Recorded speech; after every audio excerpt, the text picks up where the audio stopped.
दोस्तों, दीपावली पर धन की देवी लक्ष्मी और बुद्धि के देवता गणपति जी की पूजा की जाती है। हमारे समाज में इस पूजा से जुड़ा एक और विधान है कि दीपावली पर लक्ष्मी और गणेश जी की नई मूर्ति की पूजा होती है। इसके लिए धनतेरस के दिन लक्ष्मी गणेश जी की मूर्ति खरीदना अधिक शुभ माना गया है। आप भी दीपावली पूजन के लिए नई मूर्ति खरीदने की तैयारी कर रहे हैं, तो यहाँ जानिए कि किस तरह की मूर्ति घर में लाएं जिससे आपके घर में धन, समृद्धि और बरकत बनी रहे।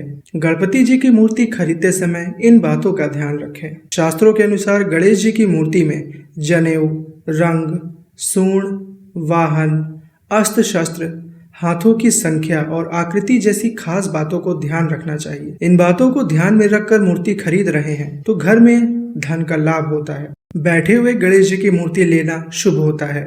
इस मूर्ति की पूजा करने से कामकाज में आने वाली रुकावटें भी खत्म होती हैं। पूजा घर में रखने के लिए लक्ष्मी और गणपति जी की ऐसी मूर्ति खरीदनी चाहिए जिनमें दोनों का विग्रह अलग अलग हो। एक साथ जुड़े हुए लक्ष्मी गणेश नहीं खरीदने चाहिए। गणपति की मूर्ति में उनकी सूंड बाएं हाथ यानी आपके बाएं हाथ की तरफ मुड़ी होनी चाहिए और सूंड में दो घुमाव ना हो। दाईं तरफ मुड़ी हुई गणपति की सूंड शुभ नहीं मानी जाती है। ऐसी मूर्ति खरीदें जिसमें गणेश जी के हाथ में मोदक हो।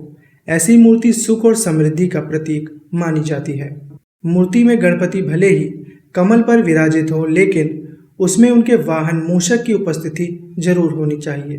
पीतल, सोना, चांदी या अष्टधातु की मूर्ति खरीदने के साथ ही क्रिस्टल के लक्ष्मी गणपति की पूजा से घर में सौभाग्य की वर्षा होती है। पूजा करते समय गणपति और लक्ष्मी जी की मूर्ति घर की पूर्व दिशा, ईशान या कि ब्रह्म स्थान यानी घर का मध्य भाग में रखें। यहीं बैठकर विधि पूर्वक पूजा करें। आइए अब जानते हैं कि लक्ष्मी माँ की मूर्ति खरीदते समय किन बातों का ध्यान रखना चाहिए। जब भी माँ लक्ष्मी का पूजन विष्णु जी के और गणेश जी के साथ करें तो हमेशा गणेश जी लक्ष्मी जी के दाहिने और विष्णु जी लक्ष्मी जी के बाईं ओर होनी चाहिए।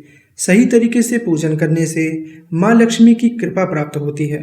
पूजा स्थल में लक्ष्मी माँ की दो मूर्तियां नहीं रखनी चाहिए। लक्ष्मी माँ की दो मूर्तियां आसपास तो बिल्कुल भी नहीं रखनी चाहिए। ऐसा होने पर उस घर में कलह होती है। घर में खंडित मूर्ति या माँ लक्ष्मी का फटा हुआ चित्र नहीं रखना चाहिए। वास्तु और ज्योतिष दोनों के हिसाब से ही ये अशुभ माना जाता है। लक्ष्मी माता की ऐसी मूर्ति या चित्र नहीं खरीदना चाहिए जिसमें वह खड़ी हुई हो। खड़ी हुई लक्ष्मी माता को जाने की मुद्रा में तैयार माना जाता है। ऐसी मूर्ति ना खरीदें जिसमें माँ लक्ष्मी उल्लू पर विराजमान हो। ऐसी लक्ष्मी को अलक्ष्मी का प्रतीक माना जाता है। माँ लक्ष्मी की मूर्ति ऐसी लेनी चाहिए जिसमें माता कमल पर विराजमान हो, उनका हाथ वर मुद्रा में हो और धन की वर्षा करता हुआ हो। क्यों करते हैं नई मूर्ति की पूजा? कई लोग लक्ष्मी गणेश की नई मूर्ति की पूजा को धर्म से जोड़कर देखते हैं, तो कई लोग इसे मंदिर में मूर्ति बदलने का एक अवसर मानते हैं। हालांकि शास्त्रों में सिर्फ पूजा का विधान बताया गया है। नई मूर्ति की पूजा से जुड़ी बातें देखने को नहीं मिलती हैं। एक मत यह भी है कि पुराने समय में केवल धातु और मिट्टी की ही मूर्तियों का चलन था।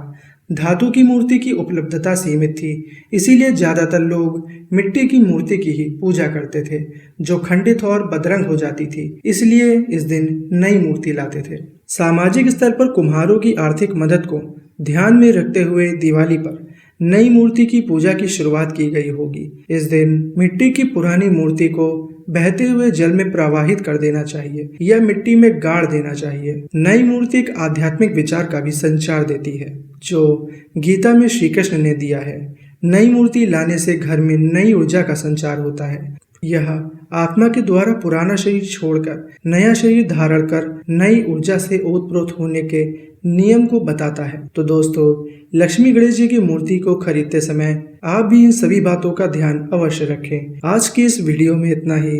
धन्यवाद।